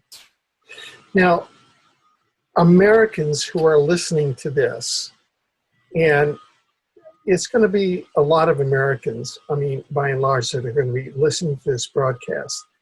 What should Americans do? Americans, if every American or even half of them took a chair out into their front yard and sat there all over the United States, this would stop immediately. But silence is the sanction of the victim. And even the resistance in the United States has already been compromised. It's just Swiss cheese with phony activists. It's funded by CIA foundations. The whole progressive left media, all of it is funded by the MacArthur Foundation, um, um, um, the George Bush group, Carlyle group. It's all Swiss cheese and run by the CIA, and of course that's the Jesuits. Soros. Soros, yes. Who is Soros an agent for? The Jesuits. The Jesuits. Yeah, he's involved with the Rothschilds, and of course the Rothschilds were German Jews who they were poor, and but they were involved in money lending and gold and things like that. And they really got their start when the American Revolution started. And the Prince of Hesse in Germany had a big army. And so the first Rothschild went to the Prince of Hesse. He'd been selling him little trinkets and jewelry and antiquities and stuff, kind of like a peddler. But he made friends with the Prince of Hesse and became useful to him. So when the British decided to have a war against the colonies, it was the Rothschild, Amstel Meyer Rothschild, who went to the Prince of Hesse and said, I'd like to hire your mercenaries for the British government to use against the American colonies. And that's how it started. And so and of course the Prince of Hesse was part of the Habsburg Empire. So that's how it all started. But the Habsburg Empire, of course, was created by Jesuits and dominated by them. So that's who's really running all of what's going on now. What's going on. And of course, now we have the Jesuit Pope coming to the U.S. in September. On Yom Kippur, September 24th, he's speaking in the U.S. Congress for the first time ever. On September 25th, he's setting out in this encyclical the sustainable goals, post-2015 sustainable goals, while he outlaws hemp, the world's most sustainable crop. It's got to be illegal. Yeah. Because that's dope Inc. Because it's competition with their heroin and ecstasy and speed trafficking. Yeah. And also, hemp is a medicine. Marijuana is a medicine. And I want to tell people, I don't want you to do anything illegal. Many states have legalized marijuana. Move to another state if you're in pain, if your state doesn't allow it. But if you drink marijuana tea every morning and evening, it takes your pain away and it helps you completely sleep all night. Even with these frequencies, I take 3 ibuprofens and drink a cup of marijuana tea at night, and I sleep like a baby through all the frequencies. If you don't do that, you can't sleep, or they wake you up every 3 hours. Yeah, which is why they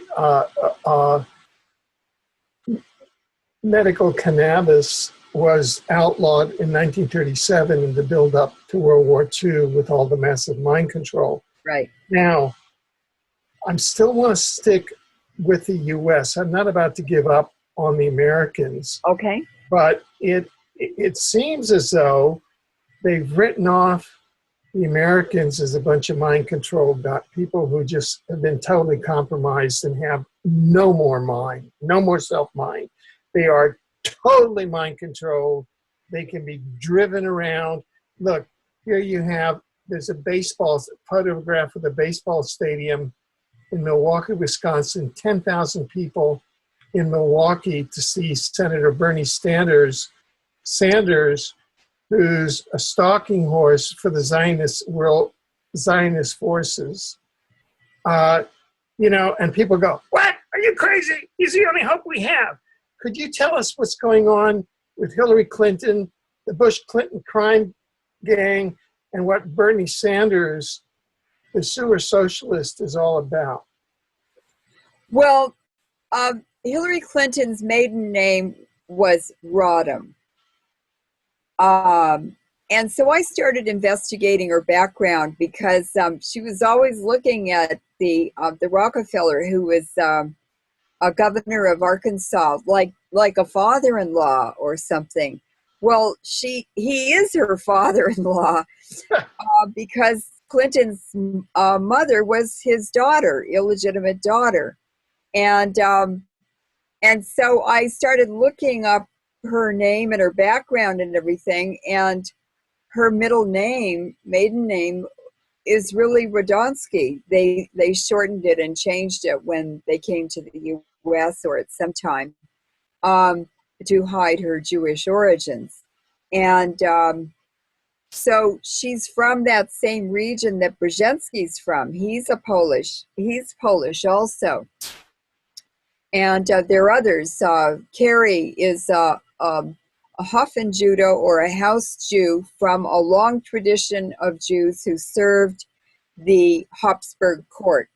His family was from Czechoslovakia, and his father came with his parents to the United States, but they were tremendously wealthy. And they were not allowed to remove their very fine art, which they had collected over the centuries from continental Europe. That's a law in Europe. And so they bought a beautiful chateau in France, in Normandy, and they put all their art there. And that's where Carrie's mother and father met. She was an American from a Forbes family, not the Forbes who make the magazine Forbes and Wall Street Forbes, an older family that were part of the heroin trade, the independent sea captains who traded with China, but they picked up the opium from the Rothschilds and from the opium warehouses in India, and they transported it to China, bribed the customs officials, and so the Roosevelts, the Carries, many wealthy American families made their money on drugs. And so anyway, Carrie's one of these these house Jews. There are many of them. Madeleine Albright is from Czechoslovakian. Her father was the ambassador to Yugoslavia. There are lots of them, and they're performing the same roles they played in Europe, in other cultures and other countries and other times. They're very, very consistent. So they've come over here, and they just get a helicopter ride right to the highest levels of the government, or into the most they're privileged. They've got ties, they've got juice, and they use it, connections, to get where they want to get to. But they're part of this hidden secret network, global secret network that controls the world. We just don't know about it because we're not part of it. Or we may be part of it, we may be part of those bloodlines and not be aware of it.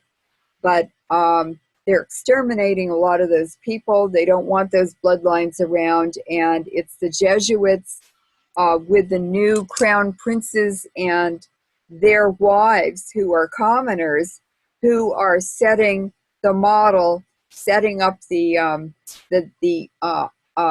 public hierarchy, but they work for the Jesuits also.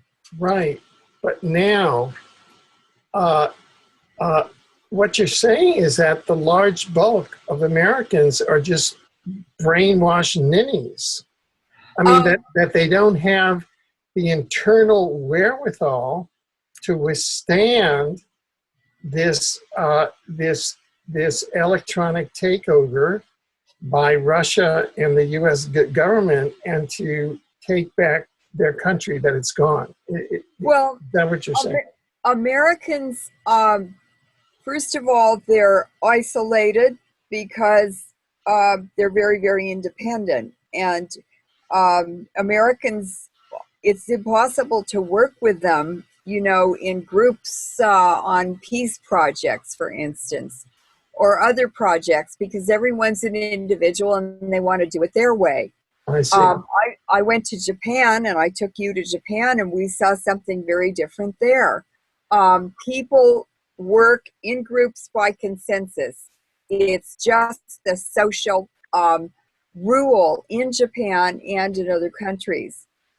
They work more as a tribe, tribal rules, tribal norms, tribal practices, and there's a reason why those the tribes develop those. It's about survival. And unless you have a network to help you and to support you and to work with, and where you're all sharing ideas and you're making decisions together, how can one individual make a decision with their own bias that will be beneficial to everybody else? It's impossible. It has to be a consensus. It has to be a group meeting, and there have to be norms and practices that protect generations, even 7 generations from now. The Central Asian tribes did that, and they didn't intermarry. You were not allowed to marry anyone within 7 generations that you had any relationship to at all, and that's to prevent inbreeding. They had even the popes of Rome, most of them were Iranian, from these ancient Iranian bloodlines. They had to approve all of the royal marriages in Europe. And it was on that rule of 7 generations of no intermarriage. Now, what happened is with the Habsburg Empire, the Jesuits wanted to recreate the Roman Empire when the Eastern Roman Empire collapsed, and it wasn't until the 1500s. So they broke their rule of intermarriage, and instead of fighting for that, to reassemble that Roman Empire with wars, they did it with marriages and with the bed, reproduction. And so people with land were married to each other if that land was a piece of the Habsburg Empire. And there were uncles marrying nieces. There were heirs produced who drooled and were so severely crippled from inbreeding that they couldn't reproduce themselves.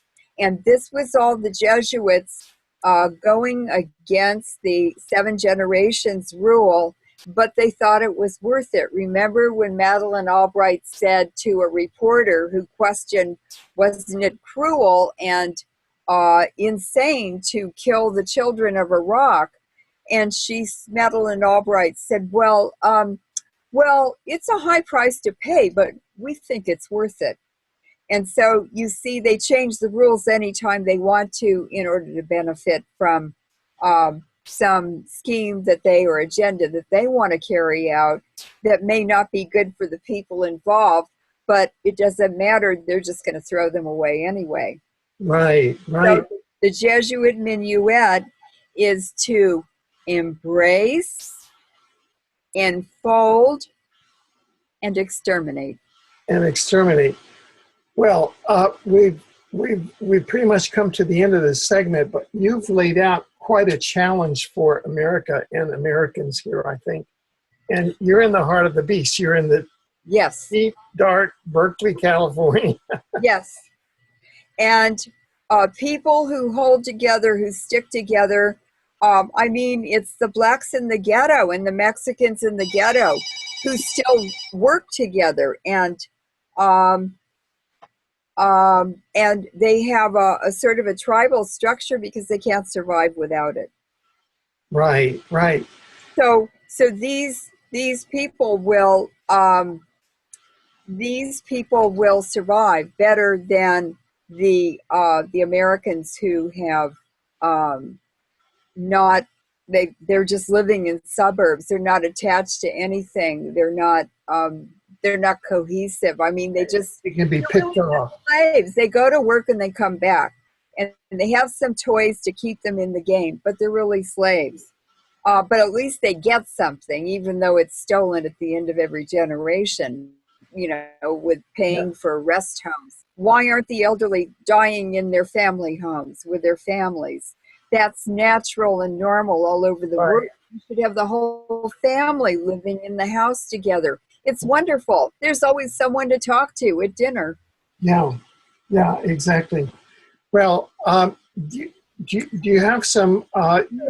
Yes. What I want to say in conclusion is that Americans can do it. They can save their country. They can save their Constitution. But they need to get rid of the TV, quit reading the newspapers. They're only this big now. There's no news in them anyway. But they need to wake up and look around and realize that what they're participating is not benefiting them, it's killing them. We have chemtrails every single day in the Bay Area. I see the rain clouds coming in from the Pacific over the San Francisco Bay Area, and they are parking these huge rain clouds full of moisture, full of rain, over Black communities and poor communities, and they have these dirty, sort of cobwebby chemtrails sprayed all over under them. They're gray looking, and they rain out all those pathogens and all that poison and all that radiation, the chemicals and everything, into the Black communities. I am seeing so many people walking around with 2 canes now. These are men in their 60s. The Black communities are they've been devastated health-wise. They're loaded up with medicines that are killing them, escalating the deaths. The children are not healthy. The food is poisoned. The most radioactive dairy products are shipped into inner city mom and pop stores in poor communities all over the United States. And that is U.S. national policy. And if you want to read about it, go to the website LeurenMoret.info and look for Dr. Sternglass. Ernest Sternglass wrote a paper at my insistence. I took him to a genocide conference in Hiroshima, and I said, you have to write about the hidden Black genocide in America. And so he did, and he titled it The Hidden Genocide in America. And that has shocked a lot of people, but the Blacks love it. I give it to the bus drivers and shopkeepers and anybody I need. I always recommend that they read it, and they go, yeah, that's what's happening. Right. They know. So Americans need to start eating better, healthier diets. Don't eat GMO food. Prepare everything yourself. Don't buy prepared food. It's full of poisons and radiation. They import milk product, dried milk powder that is from the Chernobyl area, from other nuclear areas. The U.S. government and Department of Energy is causing nuclear releases all over the United States, just like are happening in the Ukraine. The politicians are blowing up nuclear power plants to blackmail Europe into giving them more money. Russia, I don't know what they're doing with their nuclear waste, but they were pretty sloppy about it. And all over America, the nuclear waste dump called repository, called WIPP, W-I-P-P in New Mexico, is having emissions all the time, and it's poisoning every part of America east of the Rocky Mountains. So in a few years, we'll be able to look at the statistics, the deaths and unexplained deaths, the infant mortality, all of that, and we will see the effects of these emissions. People should be surrounding the nuclear power plants and insisting that they're shut down. All they are is a slow nuclear war against Americans. And there are lots of things they can do. They can go to better sites and better sources for information. Don't just follow Alex Jones and all these jerks who are getting paid by Israel, or they're pro-Israeli, or whatever they are. They're liars, and they're lying to the public, and they're getting rich doing it. So Fukushima's blowing up right now, today. There are fires at Fukushima. The Chernobyl situation is on fire again in the exclusion zone. This is 20 years of accumulated forest debris, leaves and broken branches and everything is piled up. And the bacteria can't live in that high level of radiation. So all that fire tinder is just sitting there waiting to be torched, and it starts burning, and all the radiation goes up in the air, and it goes all over the world. This is the second fire they've had at Chernobyl since April, and the April fire, the Ukrainian government said, "Oh, it's only 300.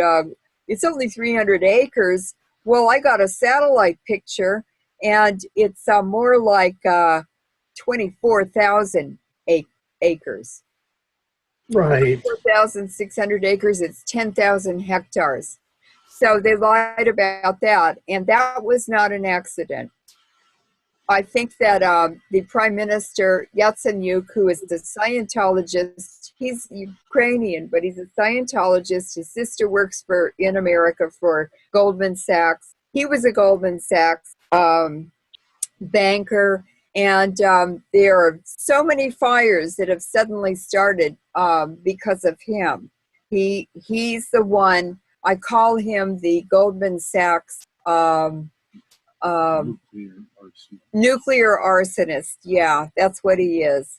So he's burning up the Ukraine, but the smoke is going all over Europe, and the heaviest smoke, they used HARP to park it over Greece just before this new president was elected, and they have nuked Greece again. And that will drive their productivity and their population down, and that escalates that debt and de-escalates the population growth, so that the Ukraine has no chance of ever escaping from that debt. Right. There's one way. There's one way, and this is going to happen. Putin is supporting Cyprus in Greece. That will help to collapse the IMF and the EU, which are criminal organizations anyway. And he is bringing Yatsenyuk, the last democratically elected president of the Ukraine, who has been sequestered in Russia. And if he brings Yatsenyuk back into office, if he can reestablish that government, it means that the junta, which is an illegal CIA overthrow, illegally borrowed that money from the IMF and had no jurisdiction or legal basis for doing it. So then the IMF is responsible for their illegal transaction, and the debt will not be attached to the new government of the Ukraine.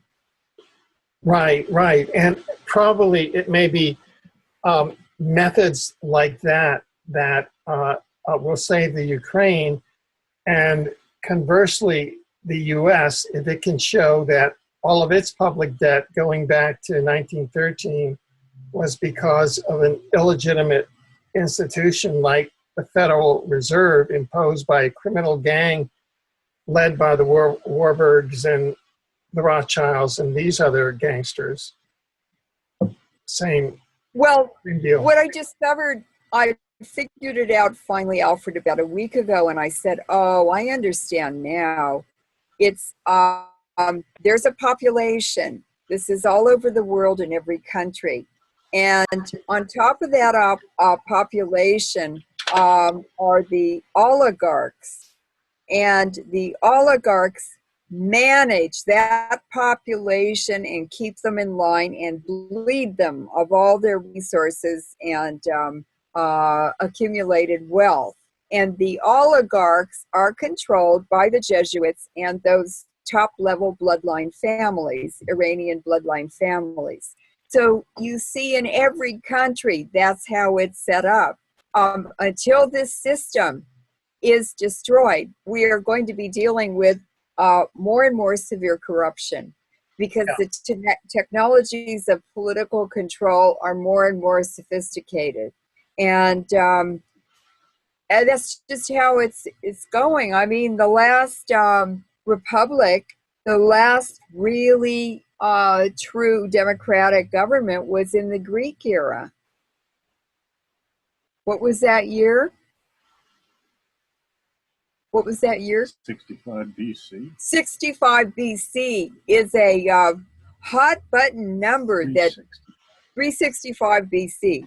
And it's something George W. Bush and the CIA and all these people with this hocus pocus, you know, insider Zionist language, they use these numbers, these anniversaries, Hitler's birthday, the collapse of that government in Greece that was truly democratic. We haven't had a democratic government since then. The United States is not a democratic country. Oh, no, no. But I like the women of Iceland in 1975. 90% of the women in Iceland went on strike. And by strike, it means even in their own homes, they stopped serving food, they stopped having sex, they stopped performing. They quit participating in something that was destroying them. And they got complete equality, legislative, economic, etc. So we're on the way. I'm calling for all women on the planet to go on strike. That's excellent. And you see, Putin has avoided World War III by figuring out clever ways to go around it. He just didn't accept the offers they made. He counter-offered after they laid all their cards out. And then he used Aikido. He used their energy to turn it around instead of his own. And they don't even know what happened. I mean, one of the top senators in Congress and even American generals said, we never thought Putin would respond to the Ukraine, us attacking the Ukraine like he did. We never expected that. And so the U.S. is abandoning the Ukraine. I got it. Maybe Americans should write in Putin in November 2016. They should. And the Greek women stopped the wars where all their children were being killed in these endless Greek wars, and they did it by not sleeping with the husbands. They quit sleeping with men until the wars stopped. Yeah. Boy, did they stop fast. Yeah. So it's a man's world in the daytime, but it's a woman's world at night. Well, on that thought, I really want to thank you for taking time out for joining us, and we look forward to your joining us in the future as events develop. Alfred, I know some people think I'm a monster, but I want to thank you for making me a monster. I don't know quite what that means, but accept. You started me doing the HARP interviews, and look where we are now. Well, you know, my brother asked me a question. My brothers are bankers and stockbrokers and investors, and one of them said, we're standing around, and he was like about 26, and he said, you know, I wonder who really runs the world. I wonder who's really at the top. And it took me all these years to figure it out in 50 countries. But I did figure it out. Indeed. Well, thank you very much. Thank you. Thank you.